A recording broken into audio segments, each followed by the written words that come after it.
Hey everyone, my name's Zach Hammer, And I'm Jose Lorenzo Rodriguez. and we are on the platform engineering team at SeatGeek. So this is SeatGeek. We're a company with offices all over the world with a headquarters in New York, where I'm based out of, though right now I'm working remotely, and Lorenzo is based in Copenhagen.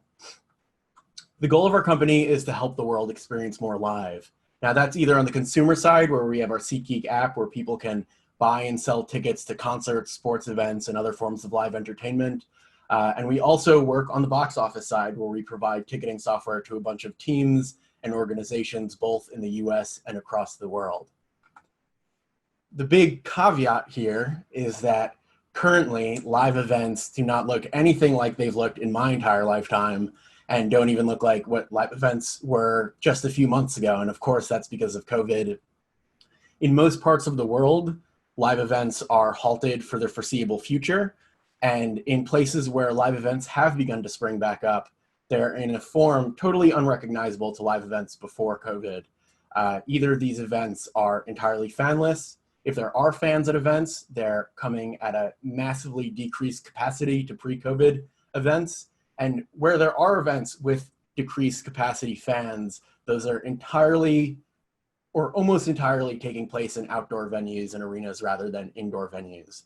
This is all to say that we at SeatGeek are very well aware of how a crisis, in this case COVID, can massively upend our industry, organization, business, expectations, and really everything that we believe and assume to be true about our world. And this can feel like a sudden and earth-shattering moment.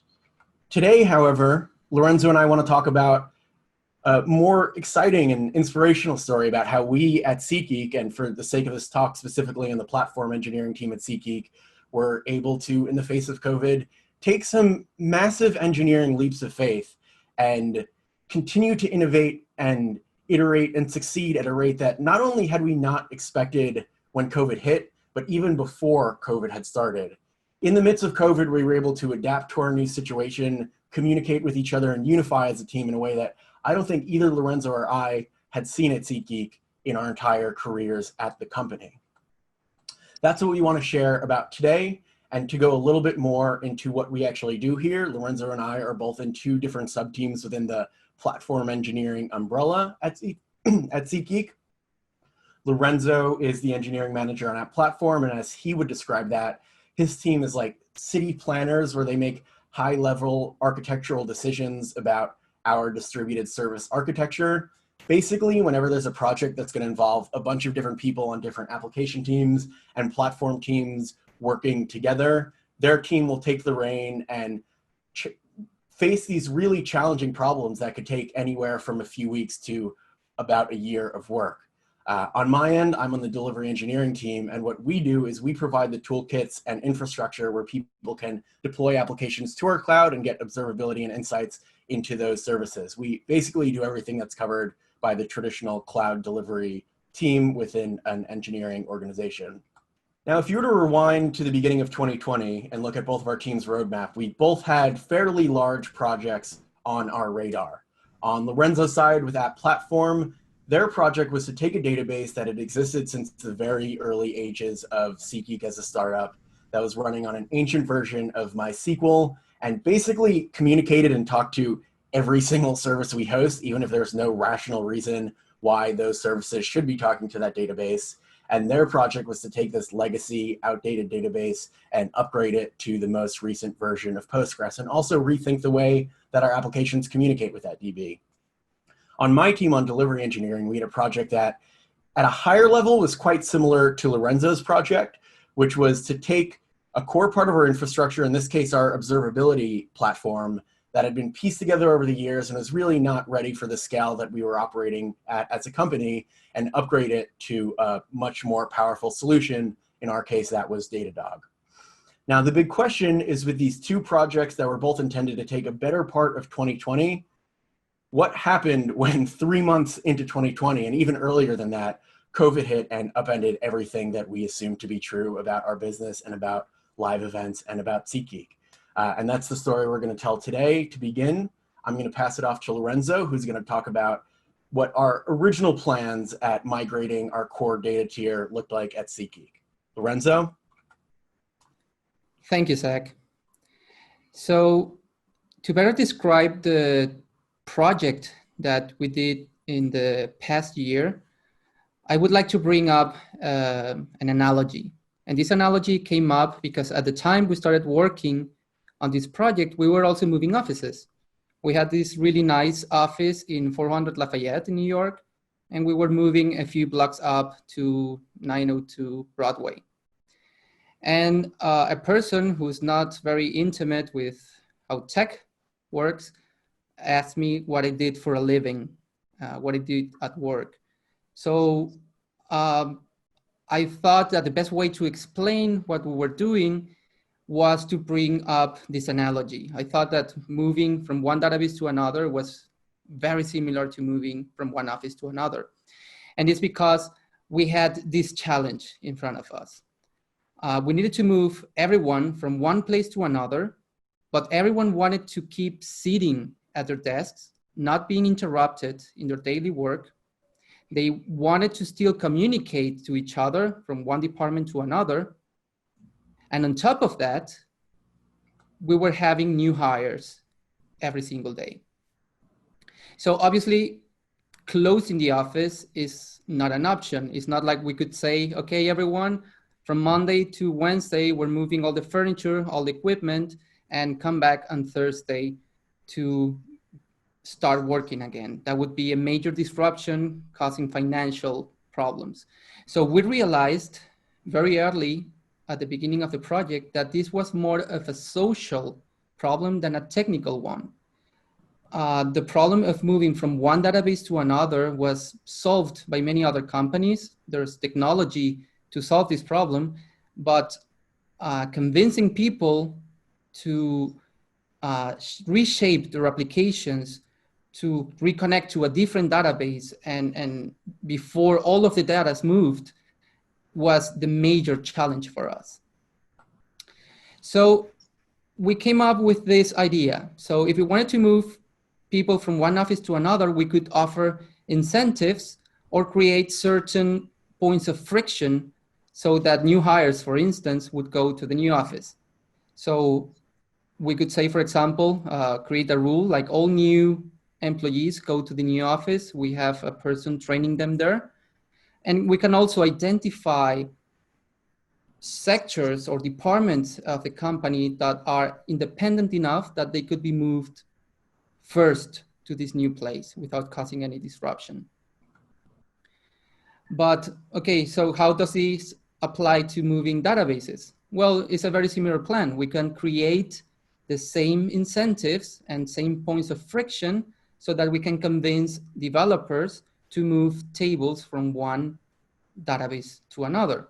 So more concretely, instead of new hires, we say like, well, all new tables that are created from now on need to go in the Postgres database. And us, the app platform team, we would identify groups of tables that were isolated enough and move them by ourselves and change the applications to talk to this new system. So we did that.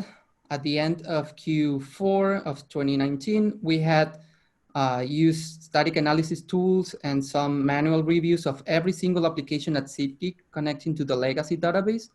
And we collected this gigantic graph. We plotted it and we saw how each application was communicating to the database, what tables were being used, in what ways it was being used, and how tables were joined. It looked extremely complex, but we also saw that there were clouds of tables that described very well the domain of SeatGeek. And we were able to identify tables that were extremely isolated, or they only had one or two joins to other clouds of databases. So we created this system, this idea of virtual schemas. The virtual schemas is a frozen view of how each application connects to the database. So we froze in time the tables that they could connect to at this point of time. And if applications needed to access data from other tables, this permissions needed to be encoded in MySQL's permission system. This was a point of friction that was enough for developers to rethink their use case and maybe create tables or move a group of tables by themselves to the new database. So by the end of Q4 2019, we had done this. We had created the virtual schemas, and in the first quarter of 2020, we had already moved around 60 tables. Things were going much slower than we had planned. And one of the reasons of that is that Q1 was an extremely awesome quarter for us. It was stellar in terms of revenue. We were getting new clients. We had huge concerts going on, and developers were delivering features at an awesome speed. So basically, we had to slow down ourselves, not to cause any disruption to the system, so to not disrupt the momentum that the company was having. And then in March, COVID hit. So at the same time that we were progressing with our project, the delivery platform team was planning to change our observability platform. And I'll let you, Zach, tell you more about what they were doing at the time. Yeah, so as Lorenzo says, at the same time, his app platform team was working on their database migration. We were doing a migration that, again, at a high level was quite similar. We had our core piece of infrastructure, which was our observability stack. We wanted to replace our old observability stack with a new observability platform, which would be Datadog. Basically, our old observability platform was a bunch of observability tools that had been pieced together at SeatGeek over the years. For logging, for instance, we use Graylog. For metrics and monitoring and alerting, we use InfluxDB. And for light integration with tracing and profiling, we use New Relic. And the idea was we wanted to scrap that and move to one unified tool on Datadog. Now, outside of differences in the quality of these products, something that was really important to us was just that this old stack was becoming a major pain for us to maintain. That is both operational and human resources. Some of these tools were on premises. We had to pay a lot for these tools and had to do a lot of work to keep all of them running at an acceptable level. And the other impetus for this change, which was really the big one for us, was developers at SeatGeek, both people who had been here for years and people who we were onboarding to the organization, needed to use way too many tools and UIs and interfaces to do something as important as understand what is happening within their applications. The migration path for us was quite straightforward. Basically, if you hone in on the logs part of the migration, there are really 4 steps. The first step is 1, set up our infrastructure so that we are able to ingest and send logs to Datadog. For us, that was adding the Datadog host to our EC2 instances and setting up container discovery and everything we need on that front. Step 2 was for our team to build out the tools and SDKs that our applications can use so that their information and telemetry gets sent to our Datadog agents. And for logging specifically, that was going into our shared Python and Go logging libraries and adding a new formatter where before we had formatted logs for Graylog JSON, now we wanted to format logs for Datadog JSON. And what we did specifically was say, if a certain environment variable is set in the environment, like logging to Datadog, then we're going to seamlessly start having these applications log in Datadog JSON format rather than Graylog. Step 3 was once all that's set up on our applications, flip that switch, set up our environment so that our apps, without really our developers even being that aware of this, start shipping logs to Datadog. And the 4th step is once all of our logs are going to Datadog, we can get rid of our old system, which for logging was Graylog. Now, our plan on a wider scale for this was to do this transition in a really graceful way with a lot of generously timed out end of lives. Basically, at the beginning of 2020, we're signing the Datadog contract, getting our infrastructure ready. And then over the next few months, we would say something like, hey, by June, Graylog is going to be gone.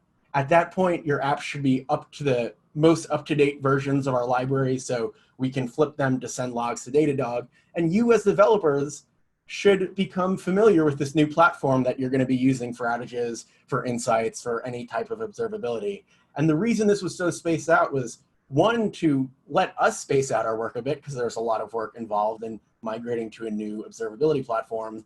But the second one is that we simply didn't want to be incredibly disruptive to our engineering department. Like Lorenzo said, we were in a period of massive growth, and these people didn't love it when one night we'd say, hey, you have to switch over this tool you're using. We really didn't want to say, hey, all three of these tools, whether you like them or not, you are used to using them, we're going to get rid of all of them, and you have to learn this new platform. So we intentionally wanted to space it out so that we could do this work gracefully and seamlessly over a better part of the year. Of course, though, as happened to Lorenzo's project in March, COVID hit, and that massively changed our plan for what was going to be a project that took a better part of the year. Now, what happened in our company when COVID hit? Well, once it became clear that COVID was going to massively change the way that live events work, our strat team, which included our CEO and our CTO, all came together and decided on some new goals that our company would rally around in the time of COVID. Two of these goals were to maximize cash flow and to tune up our engine. The tune up our engine side, the idea was, hey, we're going to have way less throughput on our apps. We have way less user activity, but we want to continue to grow and build. Let's take this opportunity to tune up our engine, clean up our infrastructure, eliminate tech debt so we can come out of COVID in a much more powerful place than before. Maximize cash flow is pretty straightforward, which was, we can't be bleeding cash. We need to save cash right now, because what is the point of tuning up our engine to emerge stronger at the other end of COVID if halfway through COVID we go broke and have to fold? Now, the delivery engineering project to migrate to Datadog was great for tuning up our engine. We were going to come out of COVID with a massively enhanced observability platform. It was not very good for maximizing cash flow. Now, why wasn't it good? Because essentially our plan was to host and have two observability platforms running in parallel for the better part of a year. And if you're familiar with observability, and many of you probably are because you're listening to this at the Dash conference, you know that observability at a company operating at a large scale is quite expensive. And we just could not carry through with this plan as originally planned out by us. What did we do in this moment? Well, we did a few things. The first thing we did was we adapted. We said, we're in an entirely different environment than we are before. We have very little traffic. If anything, there are probably no users going through and buying tickets because there are no live events. We can afford to be a little bit more ambitious with the changes we roll out to our applications and our infrastructure. We can let an outage happen if it happens, and instead of immediately reverting the change, we can dive into the problem and say, what is causing this outage? Let's really figure it out so we don't have to repeat this work in a staging environment and take longer than we can take just by playing with this at game time. Second thing we did was we communicated. Now, SeatGeek has always had a great policy of transparency within the organization. On our end, we'd already been sharing out this plan for the Datadog migration with our engineering teams and bi-weekly iteration reports for quite a bit of time. So people knew what was going to come. And we were able to say, you saw this plan before, and our strat team has come through with these new goals that we have to rally around, and we're all aware of how important they are. We're updating our plan to massively accelerate this migration because it is what our company needs to do to survive. And that clear communication was able to really express why we were making changes rather than just saying, hey, we're totally changing the way we're doing our Datadog migration, which you didn't even know about before. We were very clear through the whole process why we were making decisions. And the third thing we did, which was really important to me, just as a person, is we united. Again, a big reason we wanted to pace out our migration beforehand is we didn't want to interrupt developers. When this happened, we just went to people and we said, hey, we can't be paying for all of this. This project needs to be fast-tracked, and it's going to be a bit interruptive, and people are going to need to learn some new tools, and we're going to need your help to roll out some of these changes because we're just X amount of people on this team, and we have so many apps and services. We're going to really need to all come together. And what was great in light of all the crappiness of COVID is people really wanted to pitch in. People really wanted to help. And that was both on the business level of helping our company stay afloat and stay strong, but also on the interpersonal level where we were now all remote. And a bit scared and overwhelmed. And there was something about working on these unifying, ambitious projects that kind of forced us to be constantly slacking with each other and video chatting with each other when an outage came up that really made us feel like we were part of a community. And that really drove that change. What happened in the end, we were able to do that migration in a month. Basically, we shortened it to week-long end of life. So we said, hey, end of this week, Graylog is going to be gone. If you can't get your app ready for Graylog, and we can't promise we're going to have everything ready on our end, we may miss some logs for a few days, but that's an acceptable outcome for us because we're adapting to this new environment. We did that for all of these parts of our observability stack, and we were able to fully migrate to Datadog by the end of March, which was supposed to take a better part of the year. And what was so great about this is not only did we get a new observability platform that everyone was excited about, but the way we worked on the delivery engineering team inspired a lot of other teams at SeatGeek to say, hey, we can adapt to this new environment and not just continue to innovate and continue to build, but really change the way and accelerate the way that we innovate in this time of COVID downtime. And the team that I'm most excited about inspiring was the Lorenzo's app platform team, where they said, we have this long plan for how to migrate our database in a gradual way, which Lorenzo's already laid out to you. Let's try to rip that all apart and do that at warp speed. Lorenzo? So as you said, we were really inspired by all the changes that were going on at the company and the pace that we were able to steer all the ship around towards a new goal. And we had to take a step back and think, okay, well, our original requirements were that we could not move from one office to another because people were sitting there and were expecting to be there for the foreseeable future. But now no one's at the office, everyone's working from home, so to speak. So the analogy goes so far. Basically what happened is that since we didn't have many events happening or no events happening, then we could afford having some downtime. So we came up with this new plan. So part of our team started porting all of the tests for the major 2 applications so that they could run on Postgres. And the other part of the team focused on creating a data pipeline to copy in replication mode from MySQL to Postgres using Amazon's DMS. And we set a very ambitious goal of finishing this in less than 6 weeks, but not more than 6 weeks. And the reason was that we didn't know for sure when events were coming back. There were rumors, for example, that the NFL would be selling tickets in the summer. So we said that we needed to be ready, we needed to be done before that happened. And then in the day of the migration, which was in mid-June, we had all of the data being replicated to MySQL. We had changed all of the applications, we had audited them. We changed the tests for the major 2 applications, and we created this giant checklist of things that needed to be done to flip the connections from one application, from one database to another. And one of the last steps was to observe how the system reacted. And then what happened is that right after we switched connections, we had a short outage.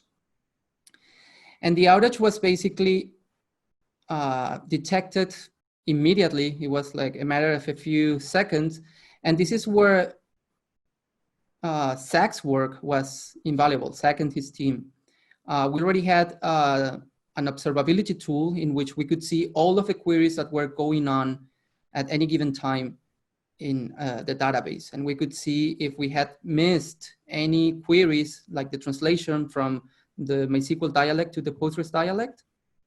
And we had to fix, like, hot patch certain applications to adapt or to use the actual dialect that we were using now.